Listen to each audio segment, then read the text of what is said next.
దేవునికి స్తోత్రములు. ప్రభు పేరట ఈ కార్యక్రమం వీక్షిస్తున్న ప్రియ దేవుని జనాంగం, మీ అందరికీ నా హృదయపూర్వక శుభవందనాలు తెలియపరచుకుంటూ ఉన్నా. ఈరోజు 190వ ఎపిసోడ్కి వచ్చాం. సబ్జెక్ట్ నా దర్శనాలు. ఒకే కోవకు వచ్చినటువంటి దర్శనాల్లో దేవుడు ఇతర జనులంటే ఆయనకి చాలా ఇష్టమని, వారు సృష్టికర్త ఎవరో తెలుసుకోగానే చాలా ఆనందపడుతూ ఆనంద బాష్పాలు కారుస్తున్నాడు అనేది దర్శనం మీద చెప్పుకుంటూ వస్తున్నా. ఆయన అందరి ప్రజల్ని, ప్రపంచ దేశాలని పాలిస్తున్నాడు అంటానికి ఉదాహరణలు తీసుకొస్తూ దానియేలు గ్రంథంలో మళ్ళీ ఆయన ఒకే దేవుడు అన్న దేవుడు ఎవరు, యెహోవానా యేసు ప్రభువా అనేటువంటి డౌట్లు ఉంటాయి ప్రజలకి. ఆ డౌట్లన్నీ నివృత్తి చేయడానికి నేను కొన్ని రిఫరెన్స్లు చెబుతున్నాను. యెహోవా దేవుడు తండ్రి అయిన దేవుడు కుమారుడికి అన్నీ కూడా ఆ అధికారాలన్నీ ఇచ్చేశాడు. ఇప్పుడు రాబోయే కాలంలో జరిగేదంతా కూడా తీర్పు తీర్చడమే కానీ నరకానికి ఎవరిని పంపించాలి, పరలోకానికి ఎవరిని పంపించాలి అన్నీ యేసు ప్రభు వారే చేస్తారు. తండ్రి అయిన దేవుడు ఉంటాడు, ఆయన పర్యవేక్షణలో జరుగుద్ది. కానీ యేసు ప్రభు వారిని ఆయన అత్యధికమైనటువంటి ఆ స్థానం ఇచ్చేశాడు. అది ఎక్కడిచ్చాడు దేవుడు? యేసు ప్రభు వారికి ఈ స్థానము.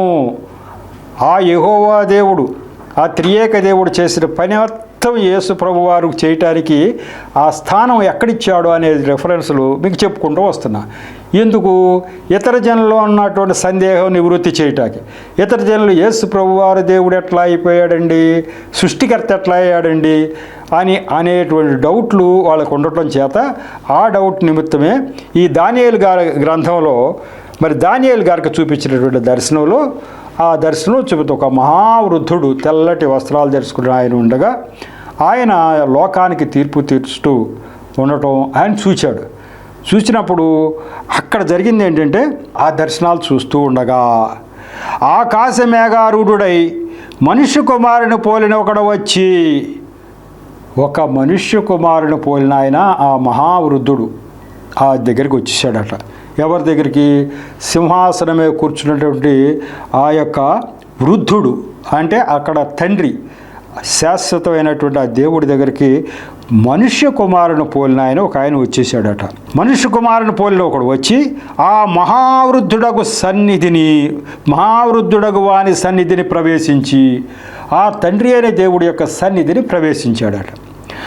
ఆయన సముఖమునకు తేబడిను. ఆయన వచ్చేటట్టుగా చేయబడింది. ఆయన తండ్రి దగ్గరకు వచ్చేట్టుగా చేయబడింది. సకల జనులను, రాష్ట్రములను, ఆయా భాషలు మాట్లాడువారును ఆయనను సేవించున్నట్లు ప్రభుత్వమును, మహిమయు, ఆధిపత్యమును ఆయనకి ఇయ్యబడెను. వృద్ధుడు ఆయనటువంటి తండ్రి అని దేవుడు చెప్పాడు. సకల జనాలు, రాష్ట్రాలు, అన్ని భాషలు మాట్లాడేవాళ్ళు అందరూ కూడా ఆయన సేవించినట్లు ఆ ప్రభుత్వం ఆయనకి ఇచ్చేశారు. ఇప్పుడు ఈ దేశాన్ని పరిపాలిస్తున్నది ఆయన ఎవరు?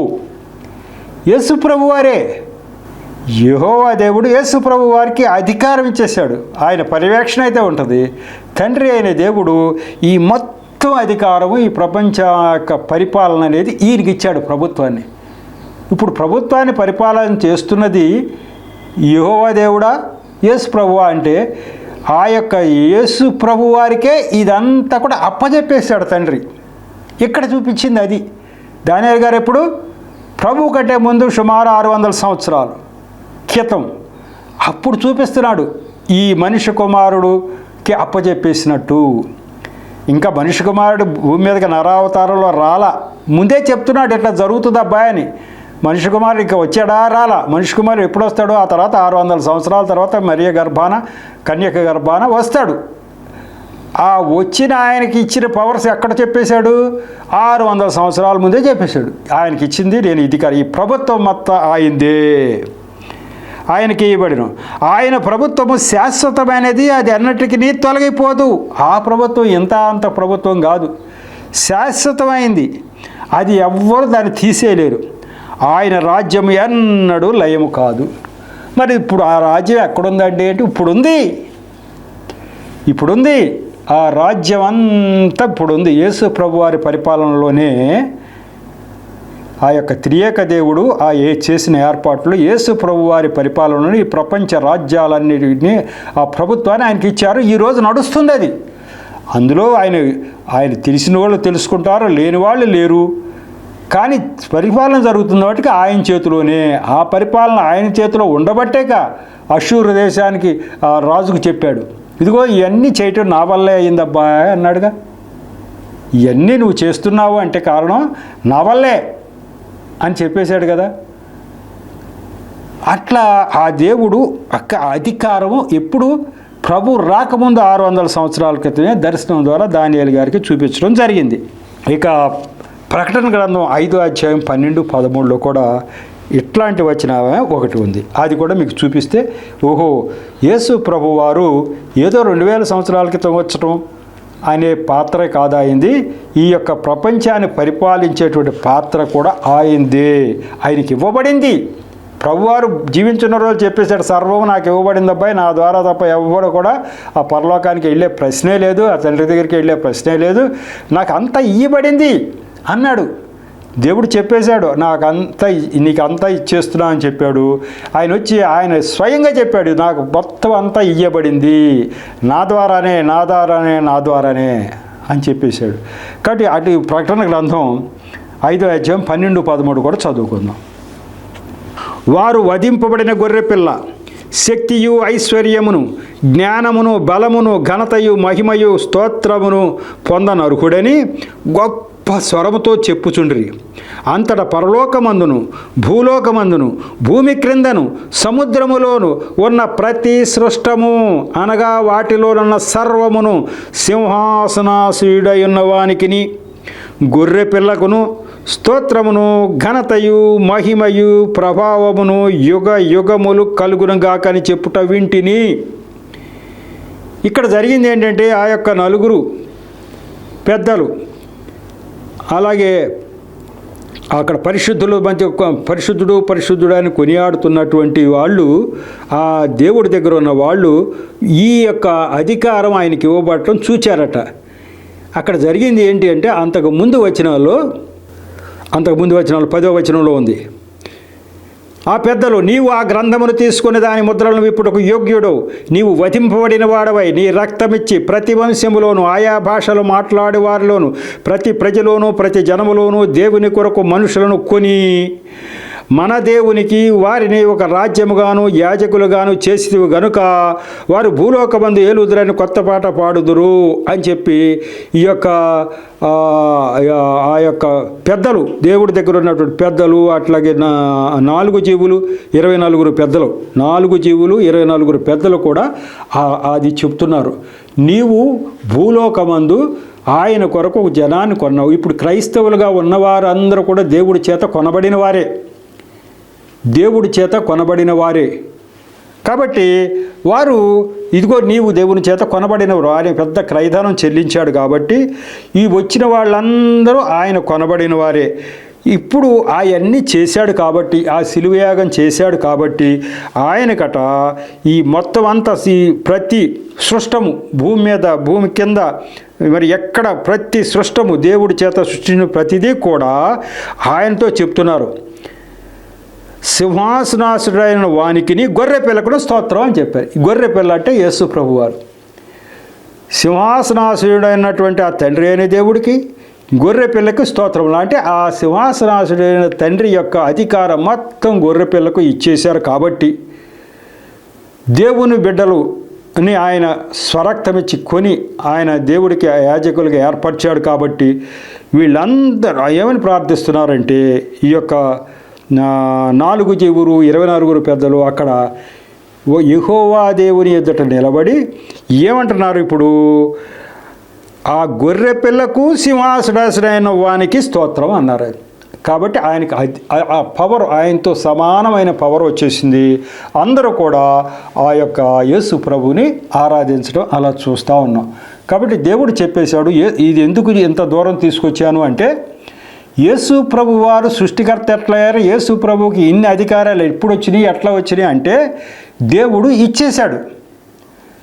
అసలు ఆయన ద్వారా, అసలు త్రియేక దేవుళ్ళలో యేసు ప్రభు ఉన్నప్పుడే ఆయన ద్వారానే ప్రపంచాలు నిర్మించారని హెబ్రీ పత్రిక 1వ అధ్యాయం 2వ వచనంలో చెప్పబడింది. ఈ ప్రపంచ నిర్మాణమే ఆయన ద్వారా అయిందట. అయితే అది నరరూపంలో లేడు కదా అని సంశయించవచ్చు. ఆత్మరూపంలో ఉండగా జరిగింది. నరరూపంలో వచ్చిన తర్వాత ఇంకా పెద్ద పని చేశాడు ఆయన, ఈ యొక్క శిలియాగం చేశాడు. కాబట్టి దేవుడు ఏం చేశాడంటే ఇక ఆయన పూర్తి అధికారం ఈయనకే ఇచ్చాడు. అందుకే నేను నేను నేను అనే యేసు ప్రభు వారు చెప్పింది ఏంటంటే, నాకు అన్ని అధికారాలు ఇచ్చారయ్యా, నేను తప్ప వేరొక దేవుడు లేడు, మరి నా ద్వారా తప్ప ఇంకెవ్వరు కూడా తండ్రి దగ్గరికి వెళ్ళలేరు, వెళ్ళటానికి లేదు, నాకు ఇచ్చేసింది ఈ ప్రభుత్వం. దానియేలు గ్రంథంలో చెప్పాడు, ఈ ప్రభుత్వం అంతా నీకు ఇచ్చేసా అని చెప్పాడు, ఇక్కడ చెప్పాడు. కాబట్టి ఆయన ఒక్కడే దేవుడు, అందరికీ దేవుడు అనే విషయం మనం గ్రహించవలసి ఉంటుంది. ఇకపోతే ఒక్క వచనం, ఇకపోతే మనం ఏమనుకున్నాం, సెనహెరీబు అన్న రాజు చెప్పాడు, అయ్యా నువ్వు ఈ ప్రపంచంలో ఉన్నటువంటి అన్ని రాజ్యాలని జయించడానికి కారణం నేనబ్బాయి, నువ్వు కాదు చేసింది అని చెప్పాడు ఆయనకి. కానీ ఆయన గ్రహించలేదు. కానీ ఈ కోరేష్ అన్న రాజుకు చెప్తాడు, ఎవరి ద్వారా? యెషయా గ్రంథంలోనే చెప్తాడు, కోరేషు నా మందకాపరి, నువ్వు నన్ను ఎరుగుకుంటున్నప్పుడు నీకు నేను బిరుదులిచ్చి నీ ముందు నేను నడుచుచు మెట్టలను సరాళం చేస్తున్నాను అని చెప్పేశాడు దేవుడు. అది గ్రహించాడు ఆయన. గ్రహించి ఎజ్రా గ్రంథంలో చెప్తాడు, 1వ అధ్యాయంలో 1వ అధ్యాయం 2వ వచనం చాలు. పారసీక దేశపు రాజు అయిన కోరేషు ఆజ్ఞాపించున్నదేమనగా, ఆకాశమందలి దేవుడైన యెహోవా లోకమందున్న సకల జనములను నా వశము చేసి యూదా దేశమందున్న యెరూషలేములో తనకు మందిరం కట్టించమని నాకు ఆజ్ఞ ఇచ్చి ఉన్నాడు. కావున మీలో ఎవరు ఆయన జనులై ఉన్నారో వారు యూదా దేశమందున్న యెరూషలేములకు బయలుదేరి యెరూషలేములోని దేవుని మందిరమును అనగా ఇజ్రాయేల్ దేవుడైన యెహోవా మందిరమును కట్టవలెను, వారి దేవుడు వారికి తోడై ఉండును గాక అన్నాడు. యెషయా గారు రాసింది నిజమే.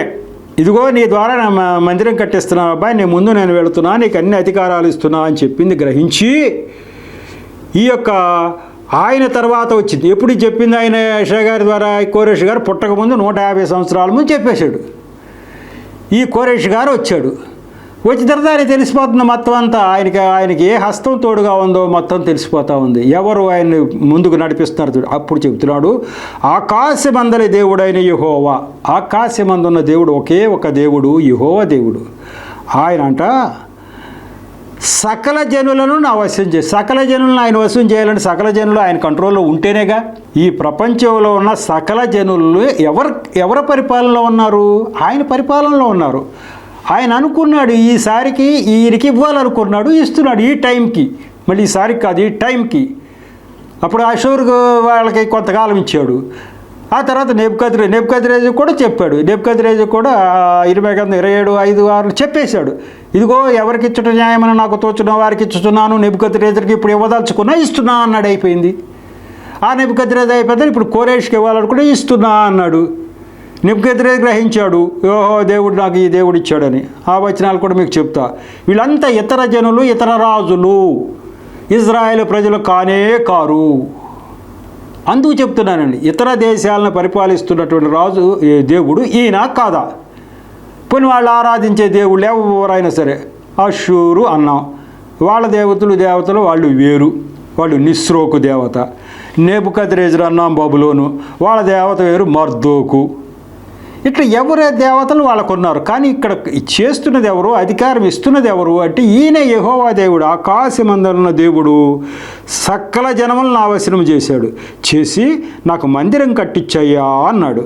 ఇప్పుడు కాబట్టి ఎవరెవరు వెళ్ళండి, వాళ్ళకి పూర్తి సహకారం నేను ఇస్తా అన్నాడు. అంతే, ఏం కావాలంటే అది నేను ఇస్తా అని కట్టించాడు. ఇదేంటండి, ఈయనెవరు చెప్పడానికి? మనం ఆరాధించే దేవుళ్ళు వేరు కదా అని అనుకున్నాడా కోరేషు? అట్లా అనుకోలే, ఆయన గ్రహించాడు. అట్లాగే దానియేలు గ్రంథంలో మరి కొన్ని వచనాలు మీకు చెప్తే దానియేలు ఎలా గ్రహించాడో కూడా మీకు చెప్తే కొంతవరకు అది ఒక అవగాహన వస్తుందనే ఉద్దేశంతో దాన్ని కూడా మీ ముందుకు తీసుకురావాలి అనుకుంటున్నా. దానియేలు గ్రంథంలో 3వ అధ్యాయం 29. ఎందుకంటే వీళ్ళు ఇతర దేశపు రాజులు, వీళ్ళ మీద పరిపాలన చేస్తున్నది ఈ దేవుడని ఆయన చెప్పాడు. అది వాళ్ళు గ్రహించారు. దానియేలు 3:29. కాగా నేను ఒక శాస్త్రమును నియమించుతున్నాను, ఏదనగా ఈ విధముగా రక్షించుటకు సమర్థుడకు దేవుడు గాక మరి ఏ దేవుడును లేడు. కాగా ఏ జనుల్లో కానీ రాష్ట్రంలో కానీ ఏ భాష మాట్లాడలో వారు కానీ షడ్రకు మేషకు అబేద్నెగో అని వారి దేవుని ఎవడు దూషించునో వాడు తుత్తినీలుగా చేయబడును అని చెప్పేశాడు. అవుట్ అన్నాడు. వాని ఇల్లు ఎల్లప్పుడూ పెంట కుప్పగా ఉండునని. అంటే వాళ్ళు ఎప్పుడు చంపేస్తాం మొత్తం వాళ్ళందరినీ. ఎవరిని? ఈ యొక్క షడ్రకు మేషకు అబేద్నెగో అని వారి దేవుణ్ణి ఎవరైతే దూషించారో వాళ్ళని చంపేస్తా అంతే అన్నాడు. అంటే ఆయన గ్రహించాడు ఆ యొక్క పరీక్ష, వాళ్ళ అగ్ని పరీక్ష పెట్టి అగ్నిలో దూకి పడేసినప్పుడు వాళ్ళని రక్షించిన దేవుడు వీళ్ళ దేవుడు కాబట్టి ఈయన తప్ప వేరొక దేవుడు లేడు. ఆ దేవుడిని ఎవరైనా ఏమనంటే నేను ఊరుకోను అని ఒక శాసనము పంపించాడు. అలాగే దానియేలు 2:44-45 వీళ్ళు గ్రహించడానికి దేవుడు ఏం చేశాడు, వాళ్ళు ఎలా గ్రహించారని చెప్తున్నా. ఆయనకు ఒక దర్శనం చూపించాడు. ఆ దర్శనం చూపించిన తర్వాత ఆ దర్శనంలో ఏం చెప్పిందంటే, ఈ యొక్క దానియేలు గ్రంథం 2:44-45 ఆ రాజుల కాలంలో పరలోకమందున్న దేవుడు ఒక రాజ్యము స్థాపించును, దానికెన్నటికీ నాశనము కలగదు. ఆ రాజ్యము దాన్ని పొందిన వారికి గాక మరెవరికి చెందదు. అది ముందు చెప్పిన రాజ్యములన్నిటిని పగలగొట్టి నిర్మూలము చేయును కానీ అది యుగ యుగముల వరకు నిలుచును. దీని ముందు చాలా కథ ఉంది, ఆ కథ మీకు చెప్తా. అంటే వాక్యంలోకి వెళితే దూరం వెళుతుంది కాబట్టి అది మీకు ఎక్స్ప్లెయిన్ చేయొచ్చు అనుకుని ఈ చివరి వచనం మాత్రం తీసుకున్నాం. అసలు జరిగిన కథ ఏంటి, ఎందుకు ఈ దర్శనం ఏంటి అసలు అని అంటే, దేవుడు ఈయనకి ఒక దర్శనం చూపించాడు. ఆ దర్శనంలో చెప్పింది ఏంటంటే, ఒక విగ్రహం లాంటిది చూపించి తల బంగారం అని, ఆ చేతులేమో వెండని, తర్వాత తొడలు ఇత్తడని, కాళ్ళు ఇనుమని, పాదాలు ఇనుము బురద అని అది ఒకటి చూపించాడు దేవుడు. అది చూపించిన తర్వాత ఆయనకి అసలు ఆ కళే గుర్తులేదు. ఏదో కళ వచ్చింది అబ్బాయి, నాకు గుర్తులేదు, ఇది చెప్పకపోతే చంపేస్తా అందరిని, ఎవరిని? జ్ఞానులు అన్న వాళ్ళు అన్నాడు. ఆ దానియేలు దేశంలో, బబులోను దేశంలో బోళంతమంది జ్ఞానులు ఉన్నారు. కళ చెప్పకపోతే ఎవడు చెప్పగలుగుతాడు అర్థం? ఎవడు చెప్పలేడు. దానియేలు గారు కూడా ఒక జ్ఞాని, ఆయన దాకా వచ్చింది. దీని అర్థం చెప్పకపోతే అందరిని చంపేస్తా అన్నాడు. బాబు నువ్వేం చెప్పగలవా అని అందరూ ఈయన ప్రాధేయపడుతున్నారు. ఈయనకి మట్టుకు ఏం తెలుస్తుంది కళ చెప్పకపోతే? ఈయనకి తెలియదు. అయితే కొద్దిగా టైం అడిగాడు. అయ్యా టైం అడగండి, టైం ఇవ్వండి, ఆకాశం వల్ల మా దేవుడు ఏమైనా చెప్తాడేమో అని చెప్పి ప్రార్థన చేశాడు. అయ్యా ఈయనకి ఏదో కళ చెప్పించావట, నువ్వు ఆ కళ మర్చిపోయాడంట, అది మేము చెప్పాలంటే ఏంటి కదా అంటే, అప్పుడు అయితే ఆయన బయలుపరిచాడు. ఈ కళ ఇది అబ్బాయి, దీని అర్థం ఇది అబ్బాయి అని చెప్తే పొద్దున్నే చెప్పాడు. అయ్యా మీకు వచ్చిన కళ ఇది, గుర్తొచ్చింది నాకు అన్నాడు ఆయన. నిజమే, ఇదే కళ. దేవుడు చెప్పకపోతే ఎవడు చెప్పగలుగుతాడు? పైగా దానియేలు అంటాడు, ఇది నేను గొప్పవాడిని అనుకోవద్దు, ఇప్పుడు నువ్వు ఉన్నావే, నీకు అర్థం చెప్పడానికి అది అవసరమైంది కాబట్టి దేవుడు వచ్చి నాకు చెప్పాడు, లేకపోతే ప్రతివాడు వచ్చి నాకు కళ వచ్చింది నేను మర్చిపోయి చెప్పంటే నేను చెప్పలేను అన్నాడు ఆయన. ఇది నీ గురించే దేవుడు నాకు చెప్పాడంతే, నీవు మర్చిపోయావు కాబట్టి చెప్పమన్నాడు, స్పెషల్ కేస్ నీకు అని చెప్పి దాంట్లో మరి ఇప్పుడు దీని అర్థం ఏంటయ్యా అంటే, మొత్తం అంతా నువ్వు ఉన్నావు, తల బంగారం అన్నావా, అది నువ్వేనబ్బాయి అన్నాడు. శబాష్ అనుకున్నాడు, నువ్వే తల అన్నాడు. తర్వాత వెండి, తర్వాత ఇత్తడి, తర్వాత నువ్వు వీళ్ళు ఎవరు అంటే చెప్తున్నాడు. ఇక తర్వాత నెబుకద్నెజరు తర్వాత వచ్చేటువంటి రాజవంశాలు, మాది పారసీకం, గ్రీకు, రోమన్, ఇవన్నీ వస్తాయి. ఈ తర్వాత ఇవన్నీ వచ్చిన తర్వాత ఒక రాయి, చేతి సహాయం లేకుండా వచ్చిన రాయి ఆ విగ్రహం పాదాల మీద పడి తుత్తునీలుగా నలకొట్టేసిందట. ఈ చేతి సహాయం లేకుండా వచ్చిన రాయి ఏది అంటే అదే యేసు ప్రభువు, అదే సృష్టికర్త. ఇప్పుడు దాని అర్థం ఇప్పుడు చదువుతాను వినండి. ఆ రాజుల కాలంలో పరలోకమందున్న దేవుడు ఒక రాజ్యం స్థాపిస్తాడు. ఈ యొక్క వచ్చి తుత్తునీలుగా మొత్తం రాజవంశాలన్నిటినీ, ఆఖరి రాజవంశాన్ని నలకొట్టేసింది ఉందే, అది పరలోకమందున్న దేవుడు ఒక రాజ్యం స్థాపిస్తున్నాడు. అంటే యేసు ప్రభువారు వచ్చి ఇక్కడ రాజ్యం స్థాపిస్తున్నాడు. ఈ రోమన్లతో అవుట్ కదా, రోమన్లతో అవుట్ యేసు ప్రభు వస్తాడు. ఇప్పుడు రాజ్యం చాపిస్తున్నాడు. ఆ రాజ్యం ఏంటంట, దానికి ఎన్నటికీ నాశనము కలగదు. ఆ రాజ్యము దాన్ని పొందిన వారికి గాక మరెవరికి చెందదు. యేసు ప్రభువుకు తెలిసిన వాళ్ళకే చెందుతుంది అది. ఇప్పుడు రాజ్యం ఉంది, ఇక్కడ దేవుడు రాజ్యం ఉంది. ఈ రాజ్యం ఎవరికి తెలుస్తుంది? క్రైస్తవులకు తెలుస్తుంది, మిగతా వాళ్ళకి తెలియదు. పరిపాలన దేవుడిదే, కానీ తెలిసిన వాళ్ళు క్రైస్తవులే, యేసు ప్రభువు తెలిసిన వాళ్ళే. అది ఎవరికి చెందదు. ఇప్పుడు ఈ రాజ్యం, దేవుడి రాజ్యం ఎవరికి చెందుతుంది? అందరినీ పరిపాలిస్తున్నాడు. మరి చనిపోయిన తర్వాత మరి యేసు ప్రభువును అంగీకరించిన వారే కదా అక్కడికి వెళ్తారు, ఆయన దగ్గరికి. మిగతా వాళ్ళు వెళ్ళరు కదా. ఇక్కడ పరిపాలన ఆయన చేస్తున్నా మిగతా వాళ్ళ మీద, ఈ చచ్చిపోయిన తర్వాత దేవుడి దగ్గరికి వెళ్ళరుగా. కాబట్టి ఆ రాజ్యము దాని పొందిన వారి కాక మరెవరికి చెంద. అది ముందు చెప్పిన రాజ్యములన్నిటిని పగలగొట్టి నిర్మూలన చేయును, కానీ అది యుగ యుగముల వరకు నిలుచును. మొత్తం నుంచి వచ్చిన రాజులందరూ పోయారు కదా. నెబుకద్నెజరు దగ్గర నుంచి, కోరేషు దగ్గర నుంచి, గ్రీకు వీరుడు అలెగ్జాండర్ దగ్గర నుంచి, రోమన్, వీళ్ళందరూ పోయారు. కానీ ఇప్పుడు వచ్చిన రాజ్యం ఉంది, ఒక రాయి. ఈ రాజ్యం ఉంది, యుగ యుగములు నిలుసు, దీనికి తిరుగులేదు. అంటే ఇప్పుడు ఉన్న రాజ్యం ఏది? ఈ రాయి రాజ్యం, దేవుని రాజ్యం. ఇప్పుడున్నది, దీనికి పతనము లేదు, ఇది యుగ యుగములు నిలుచును అన్నాడు. దీని ద్వారా కూడా తెలియపరిచేశాడా? యేసు ప్రభు యొక్క జననము ఎట్టిది అంటే ఇట్టిది. ఆయన యుగ యుగములు నిలిచేటువంటి రాజ్య స్థాపన చేయటానికి వచ్చాడు, చేశాడు. అది నడుస్తూ ఉంది ఇప్పుడు అనేది. ఇకపోతే దానియేలు గారు మరి ఆయన గ్రహించిన విషయాలు, ఆయన గ్రహించినప్పుడల్లా దానియేలు 4:34-35 చెప్తాడు. ఏం చెప్తాడో వినండి. ఆ కాలము గడిచిన పిమ్మట నెబుకద్నెజరును నేను మరల మానవ బుద్ధి గలవాడనై నా కండ్లు ఆకాశము తట్టు ఎత్తి చిరంజీవియు సర్వోన్నతుడునగు దేవుని స్తోత్రము చేసి ఘనపరిచి స్తుతించి తిని, ఆయన ఆధిపత్యము చిరకాలం వరకు, ఆయన రాజ్యము తరతరములకు ఉన్నవి. భూనివాసులందరూ ఆయన దృష్టికి ఎన్నికకు రానివారు. ఆయన పరలోక సేన ఎడలను భూనివాసుల ఎడలను తన చిత్తము చొప్పును జరిగించేవాడు. ఆయన చేయి పట్టుకుని నీవేమి చేయుచున్నావని ఆయనతో చెప్పుటకు ఎవడనూ సమర్థుడు కాడు. ఇది మాట. ఆయన గ్రహించాడు. ఆయన ఏదో తప్పు చేశాడు, తప్పు చేస్తే దానికి శిక్ష 7 సంవత్సరాలు విధించాడు. అప్పుడు గ్రహించాడు. ఆ తప్పు చేసిన విధం, ఆ శిక్ష విధించిన విధం దర్శనం ద్వారా చూపిస్తాడు. చెప్తారు, అయ్యా నువ్వు చేసిన ఈ తప్పు గురించి, నువ్వు గర్వంతో విర్రవేగినందుకు నువ్వు నీ రాజ్యం పోగొట్టుకుని 7 సంవత్సరాల అరణ్యం పాలు అవుతావు, వస్తావు అని దర్శనం చూపించాడు దేవుడు.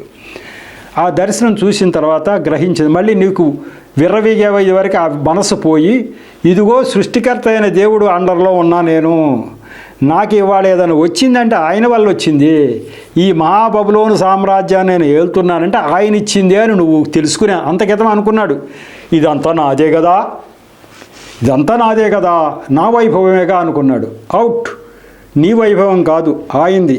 ఆయన వైభవాన్ని నువ్వు తెలుసుకో. ఒక 7 సంవత్సరాలు నిన్ను అరణ్యం పాలు చేస్తా, తెలుసుకున్న తర్వాత మళ్ళీ ఇస్తాలే అబ్బాయి అన్నాడు. ఇప్పుడు దీన్ని బట్టి పరిపాలన ఎవరిది? ఈ దానియేలు మీద, ఇతర జనాల మీద, రాజ్యాల మీద పరిపాలన మీద ఆయిందేనా కాదా? ఆయింది.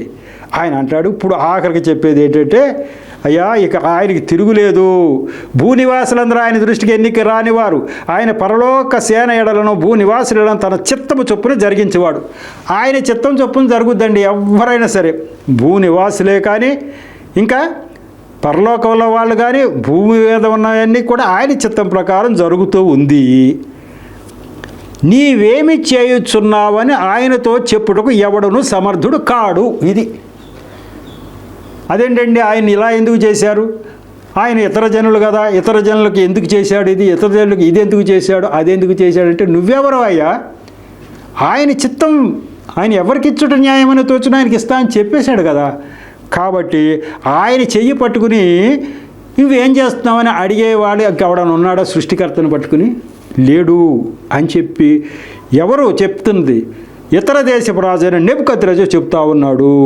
గ్రహించారా లేదా? అట్లా గ్రహించాలని దేవుడి ఉద్దేశం. నేను సృష్టికర్తను అని గ్రహించితే చాలు. దానియేలు గ్రంథం 6వ అధ్యాయం 25-27 వరకు కూడా ఒక చక్కని ఇది ఉంది. ఇది దర్శనం చదివితే ఆ తర్వాత ఎపిసోడ్కి వెళ్ళవలసి ఉంటాం. అది చదువుతాను. అప్పుడు రాజు దర్యావేషు లోకమంతటా నివసించు సకల జనులకును రాష్ట్రములకును ఆయా భాషలు మాట్లాడు వారికిని ఇలాగ రాయించాడు, ఒక శాసనం రాయించాడు. మీకు క్షేమాభివృద్ధి కలుగునుగాక, నా సముఖమున నియమించినదేమనగా, అంటే నేను రాసిన శాసనం ఏంటయ్యా అంటే, నా రాజ్యములోని సకల ప్రభుత్వముల అందుండు నివాసులు దానియేలు యొక్క దేవునికి భయపడుచు ఆయన సముఖమున వణుకుచుండవలెను.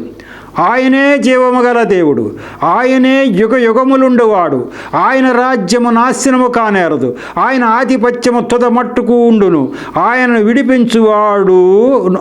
విడిపించువాడును రక్షించువాడునయుండి పరమందును భూమి మీదను సూచక్రియలను ఆశ్చర్యకారమును చేయువాడు, ఆయనే సింహముల నోట నుండి దానియేలును రక్షించునని వ్రాయించెను.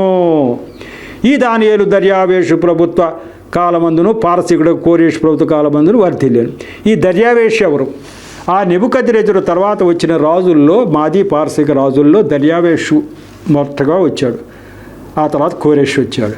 కాబట్టి దర్యావేషుకి ఈ యొక్క ఇది జరిగింది, ఒక సన్నివేశం జరిగేటట్టుగా చేశాడు దేవుడు, అంతే. ఆయన ఏదో అనుకున్నాడో అది జరగలేదు, అది జరగకపోతే సింహాల బోన్లో పారేశాడు. సింహాలు పారేస్తే సింహాలు వచ్చి మేలకుండా కూర్చున్నాయి, ఏం చేయట్లా. అది చూసిన తర్వాత జ్ఞానోదయం, అమ్మో ఈ దేవుడు సామాన్య దేవుడు కాడు అని చెప్పి శాసనం రాయించేశాడండి, అంతే. ఎవరు? మాదీ పారసీక రాజు అయినా. వీళ్ళంతా ఇతర రాజులే. ఈ రాజులు ఆయన సృష్టికర్తని గ్రహించారా లేదా? గ్రహించారు. గ్రహించి ఇట్లాంటి శాసనాలు చేశారు. ఆయన సృష్టికర్త అని ఆయన ఆశ్చర్యకార్యాల ద్వారానే మనకు తెలిసిపోతుందని చెప్తాడు ఆయన. ఆయన ఆశ్చర్య సింహాల ద్వారా ఆయన ఇది కానివ్వలా. కాబట్టి ఈ ఆశ్చర్యకార్యాల ద్వారా, పరిపాలన ద్వారా ఆయన సృష్టికర్తని నేను గ్రహించాను అని చెప్తాడు. కాబట్టి అన్యజనుల్లో ఏలువాడు ఎవరు? ఇతర జనులను పరిపాలించే ఆయన ఎవరు? ఈయన అని ఈ దృష్టాంతాల ద్వారా తెలుస్తూ ఉన్నాయి. మరి తర్వాత ఎపిసోడ్లో ఇంకా కొన్ని ఉదాహరణలు చెప్తా. ఇదంతా జ్ఞానాభివృద్ధి కోసం చెప్తున్నా. ఇతర జనులకు ఉన్న డౌట్లన్నీ క్లారిఫై అయిపోవాలి, నా ద్వారా మీ ద్వారా అనేక మంది క్లారిఫై అవ్వాలి. అది దేవుడి యొక్క చిత్తం. దేవుడి యొక్క మాటల్ని దీవించునుగాక. చిన్న ప్రార్థన చేసి ముగిస్తా. కృపగల దేవా, మహాపరిశుద్ధుడా, ప్రేమగల తండ్రి, ప్రభువా మీకు వందనాలు స్తోత్రాలు. ఈరోజు తండ్రి ఈ యొక్క చెప్పబడినటువంటి ఎపిసోడ్ అంతటిని కూడా మీరే తగిన నడిపించారు. నన్ను మరుగుపరిచి నా నోటి ద్వారా మీ మాటలు ఉంచారు. అలాగే వింటున్న బిడ్డల హృదయాలు తెరిచి విషయాన్ని గ్రహించే శక్తిని దయచేశారు. తగిన ప్రేరణ వారికి కలుగజేసి అనేక మందికి జ్ఞానాన్ని పంచడానికి మీరు సహాయం చేయని ప్రార్థిస్తున్నాను. నిరంతరం మీ కృప మా అందరమే మెండుగా ఉంచి ఆశీర్వదించమని మా ప్రభును రక్షకుడైన యేసు నామములో పరమతండ్రిని ప్రార్థించి వేడుకుంటున్నా తండ్రి, ఆమేన్. మరొకసారి మీ అందరికీ నా హృదయపూర్వక వందనాలు తెలియపరచుకుంటున్నాను. వందనాలు.